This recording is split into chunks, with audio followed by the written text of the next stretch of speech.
various things.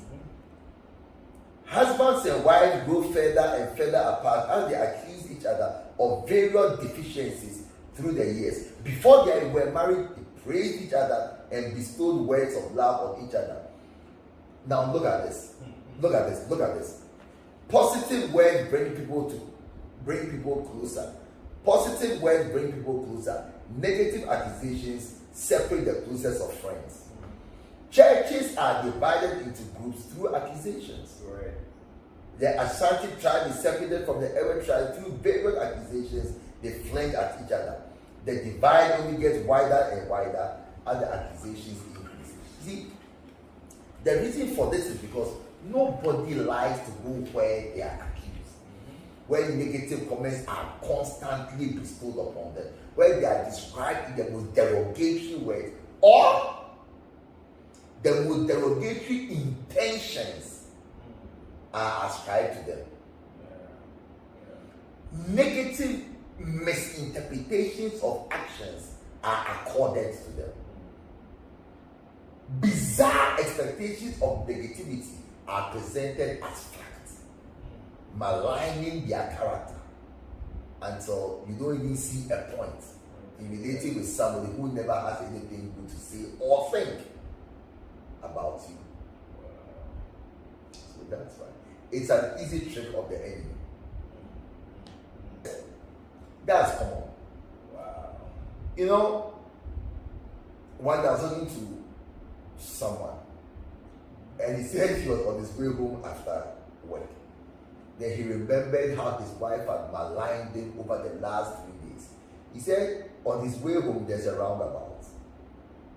He said when he got to the roundabout, he circled it 3 times.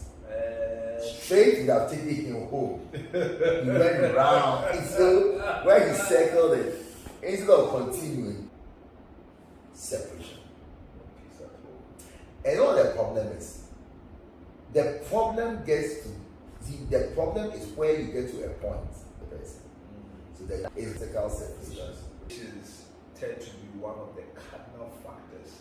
Yeah, it can apply to marriage. Yeah. To make you fall into sin, to degrade you in your own eyes. Oh, you, because of you, there is never enough money in this house.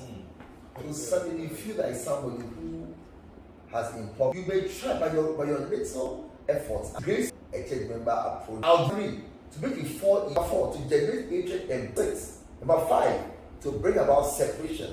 Number 6, to discourage and confuse you. You know, when you are accused, you can be so accused that you will not be sure whether you are the one being accused. You may not even be sure whether you did what they are saying you did. Because the accusations are so strong that at the point, even you are convinced you are a bad person.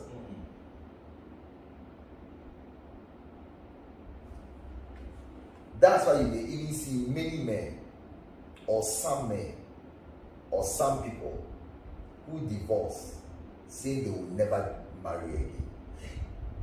They say they will not marry again, usually not because marriage is a bad thing, but they've been convinced through the accusation that they are bad people and cannot stay married, cannot make a spouse happy. So then, because they are bad, they don't even want to try. Once again, this is where a father comes in. Yeah.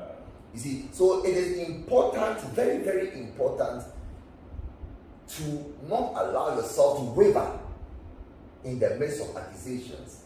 It is the strong-willed person who persevere through brutal accusations. Isaiah 19, 2-3. So I will incite Egyptian against Egyptian. You see, it is the spirit of accusation that comes to create fights where there is none. And they will each fight each other, his brother, and they will each fight his neighbor. City shall fight against city, and kingdom against kingdom. Now look at the effects of accusations. Then the spirit of the Egyptian will be demoralized within him. So not knowing the whole purpose of the accusation was to demoralize the person. a will and a zeal and a zest for life, or to even achieve anything, goes away. Academically, financially, emotionally, maritally, every area. You just accept that you are not good enough for anything. Most activities are also driven by jealousy. Yes. See, because you want to bring the person down.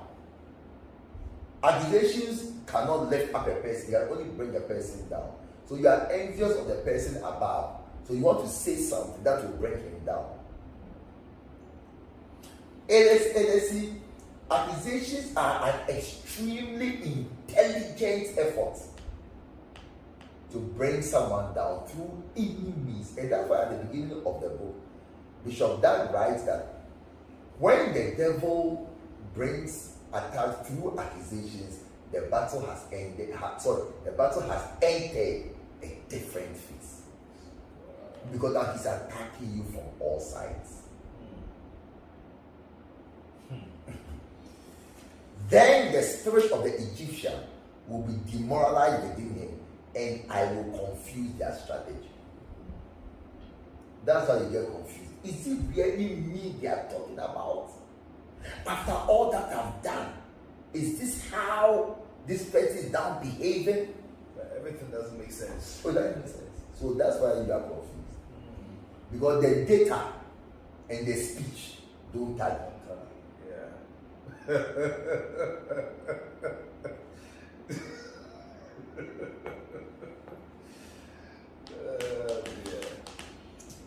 You are teaching us. The data, I want to repeat it again. The data, the information, the facts, and the speech, which is the accusation, there's no correlation. I mean, it is, I mean, you will believe, and that's where the confusion comes. The scripture above shows how a brother, and what makes a brother attack another brother, what makes a husband attack a wife. It brings demoralization and confuses their front. The Egyptians will become confused because of the kinds of attacks they will get from who? Their own brothers, their own sisters, their own wife. When you are accused, you become discouraged and disillusioned. Accusations have the power to take the life and the spirit out of you. You lose steam. You wake up in the morning, you don't want to get out of bed. You are out of bed, you don't want to go into bed. You sit in your car, you don't feel like sparking the car. Nobody sees what an accused person goes through. Sometimes it makes it take long to get to bath. In anything you are doing, the zeal to move on is absent. That's why you need a father.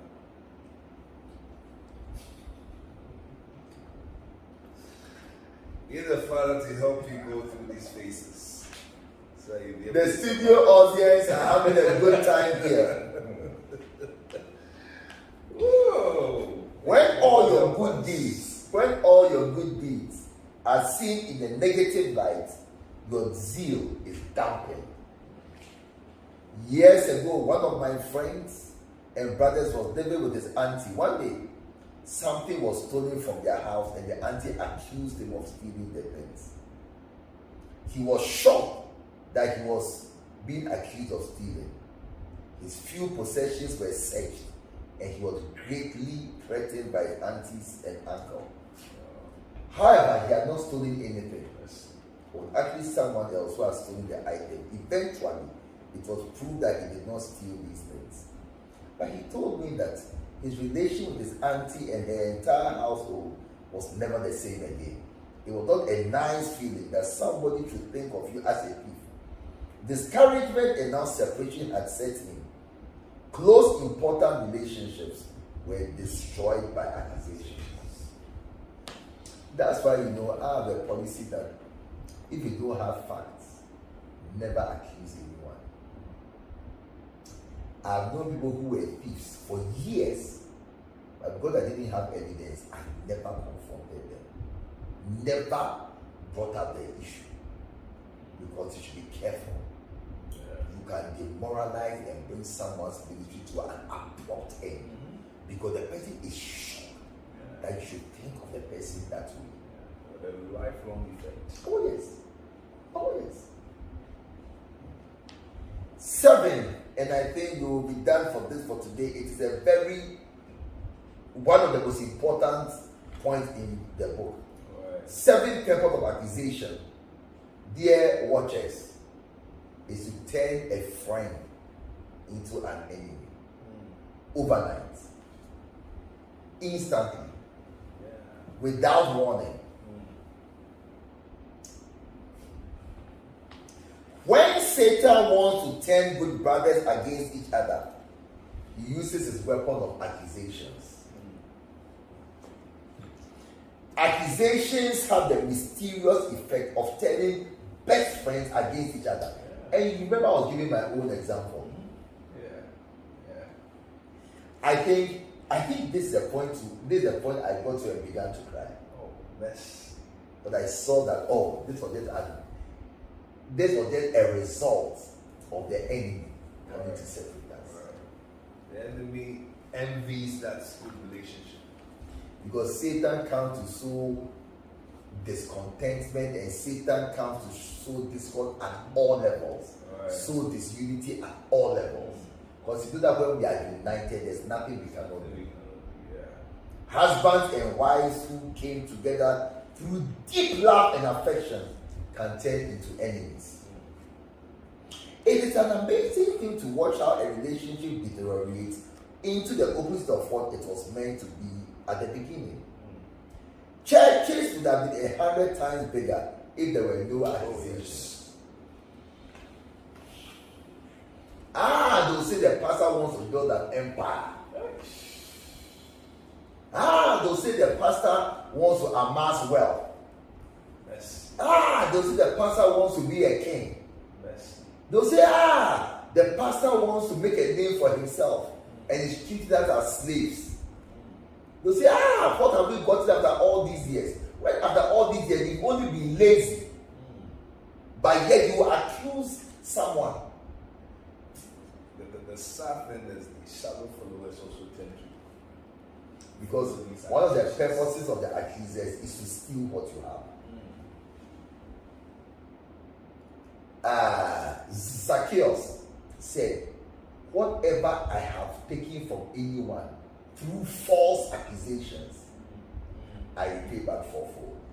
The purpose of accusation is to get something from you.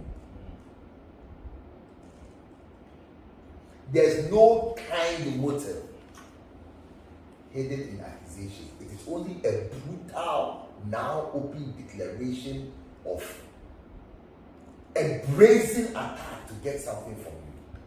Take what you have, destroy what is yours. That's why you should take this book very seriously.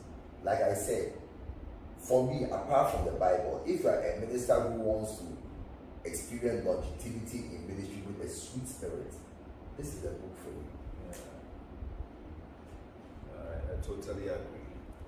Junior pastor level accusations against the senior pastor and leave the church with a section of the membership. I mean, there's a common thing. All Urangus and all stealers of men all receive the judgment of God that is due them for being men stealers. Many churches have a breakaway church situated somewhere nearby. These two churches are usually led by pastors who used to be friends but are now enemies. Look, I want us to jump to the example. Abner turned against Ishbosheth. An example of how good friends are turned into enemies was when Abner turned against his own king. Abner had established and supported Ishbosheth to be the king of Israel. You see, I want us to look at this example carefully, because you see, it is a warning to everyone that you can become this through accusation. So be careful. It is a warning to everybody also that when you accuse someone, he can also turn into something against you. Abner had established and supported Ishbosheth to be king of Israel. He did this faithfully and fought wars against King David. One day, something happened that changed all this. Ishbosheth the king accused his right-hand man Abner of wrongfully relating with a lady. Abner was so upset about this accusation that it turned him against the king. He quickly undid all that he had done for the king Ishbosheth and became his enemy overnight. It was an amazing turnaround, but through accusations. Read it for yourself. I want you to read it. I think it's very important. Yes, very important. Now Saul had a concubine whose name was Rizpah, the daughter of Aiah, and Ishbosheth said to Abner, "Why have you gone to stay with my father's concubine?" Then he did the accusation by question. Then Abner was very angry over the words of Ishbosheth and said, "Am I a dog's head that belongs to Judah? Today I show you kindness to the house of Saul your father, to his brothers and his friends, and have not delivered you into the hands of David. And yet today you charge me with guilt concerning this woman." Abner said, "May God do so to Abner, and more also, if as the Lord has sworn to David, I do not accomplish this for him, to transfer the kingdom from the house of Saul and to establish the throne of David over Israel and over Judah, even from Dan unto Beersheba." And Abner could no longer and Ishbosheth could no longer answer Abner a word because he was afraid of him. That's why I said, be careful. Be careful about throwing accusations around. You may find out that you are betting more than you can chew. Right.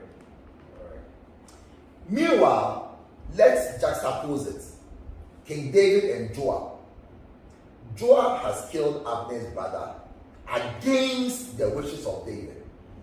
David could also have attacked Joab and said, "Joab, how dare you kill Abner's brother Abihu? Against that which you are a rebellious man, this and this and this." That would have been the end of David. That the Bible says that David wept sore, and all that he said was that, "Oh, ye sons of Zeruiah, they are too strong for me." David never confronted Joab and rebuked him and accused him directly. But David knew that at the end of everything, Joab is trying to protect him. So even if he had made some mistakes, as he's protecting him, he should not malign Joab. And just shake the mistakes off. Yes. Accept it and then just adjust yourself and then remain on your throne. Wow. And that was Ishbosheth's point. After all that I've done for you, and your father is dead. Your father is dead. So if I sleep with not his wife, one of his girlfriends, after all that I've done for you, is it like you treat me like a useless man? He said, your kingdom is over. The kingdom of Ishbosheth ended over an accusation level. Wow.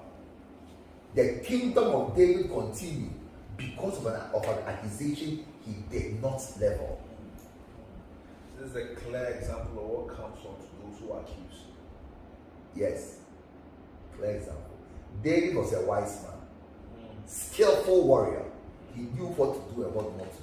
He managed the situation very well. Bishop Dag continues to write, do you want to turn your best friend into an accuser? Then go ahead and accuse him. Do you want your husband to hate you? Then go ahead and accuse him. Ask Ishbosheth what happened to him, and you will receive wisdom. Well, it's true. Yeah. Do you want to lose your associate pastor? Then accuse him instead of encouraging him.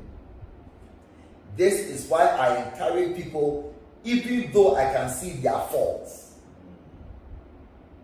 In the midst of much love and encouragement, it is easy to address faults and deal with them without the bitterness of accusation rising.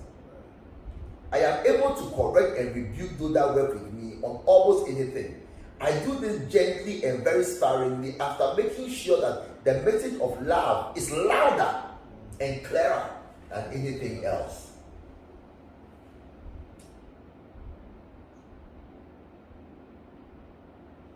Well, yes. So you should understand that once you have not proven love to someone, don't accuse the person. Once you have not proven love for someone, don't accuse the person. It may turn your best friend into an enemy. Thank you so much for having me on your show. Oh, it's been a blessing. Bishop, thank you so much. This has been another exciting and loving revelation. But I like the last part. You should be able to amplify love or let it be louder in the person's life. I tell pastors that I have a policy. I never rebuke anybody unless I've proven my love to you first. My love for you. The person sees the rebuke as an act of love. Yes. Yeah. I never rebuke anybody who I have not proven love to. Wow. So there are many people I can correct them, but I've never had a chance to prove my love for the person. So, because you see, I'm not ignorant of the devil's devices. If I'm not proving love, but I go and correct the person, the devil will go and speak to the person against me. Right. Because I don't have, I have not made an investment of love. So I don't have a right to go and withdraw. I totally agree with you. So you can even, you see that if you rebuke somebody that you've proved your love for that person. The same subject, if you rebuke another person, the response is different. Because the Bible says that faithful are the wounds of a friend. So when it's your friend who is wounding you, it is not as serious as if it was an enemy who was, or somebody who you do not consider a friend. And you see, you should also remember that everybody comes and says, oh, no, pastor, I didn't mean they receive you as their pastor. It is those to whom you will be able to successfully minister love that you will be able to correct in love, and they will receive it well. I think that the story of Abner and Ishbosheth summarized the whole thing. Yes, it does. Yeah, it does. Well, viewers, it's been yet another great time. Unfortunately, we are not out of discussion topics, we are out of time. But I'm sure the next episode will continue on the aims of the accuser. I'm sure you've been blessed. I've been blessed too. Don't forget, get your copy of the Makarios library. Call the number, send a WhatsApp message, and make sure you have one in your library. And always remember that the solution is in the Makarios. Thank you for watching. Bishop, thank you for coming. Thank you very Bye, much. everyone. Bye-bye.